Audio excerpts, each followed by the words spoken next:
بسم اللہ الرحمن الرحیم۔ ناظرین و سامعین السلام علیکم۔ آپ دیکھ رہے ہیں قصص الانبیاء، ایک ایسا پروگرام جہاں ہم آپ کو انبیاء کرام کی زندگیوں کے بارے میں بتائیں جنہیں اللہ تعالیٰ نے ہماری رہنمائی کے لیے منتخب کیا۔ یہ کہانیاں نہ صرف ہمارے ایمان کو تازہ کرتی ہیں بلکہ ہمیں صبر، شکر، تقویٰ اور سچائی کی راہ پر چلنے کا درس بھی دیتی ہیں۔ تو آئیے آج کی نشست میں ہم آپ کو ایک ایسے نبی کریم کی زندگی کے بارے میں بتائیں گے جنہیں اللہ تعالیٰ نے ہمارے لیے مشعل راہ بنا کر بھیجا۔ تو آئیے اس بابرکت سفر کا آغاز کرتے ہیں۔ یہ قصہ ہے حضرت آدم علیہ السلام کا۔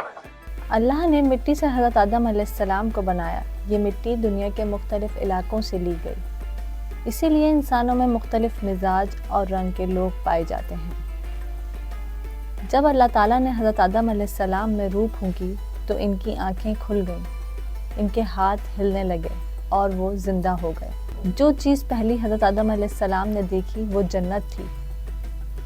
سرسبز باغات، خوبصورت نہریں، ہرے بھرے درخت۔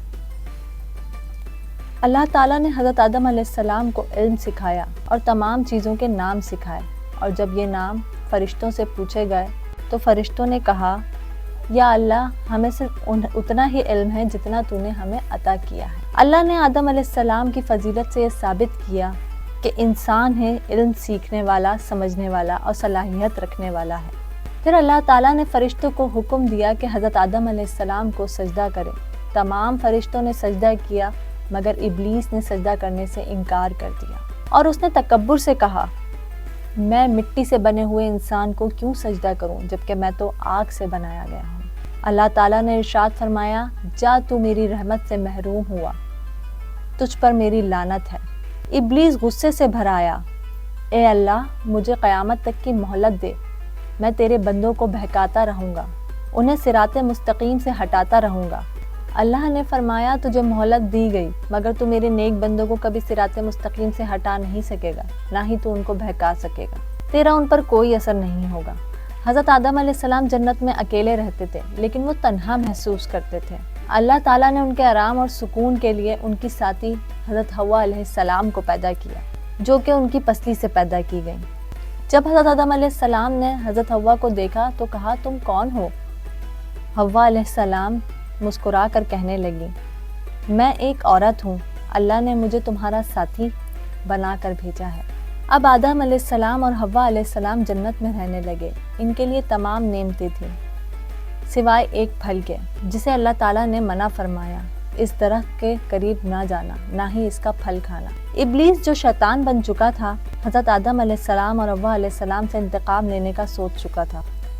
وہ ان کے پاس گیا اور ان سے میٹھی میٹھی باتیں کرنے لگا۔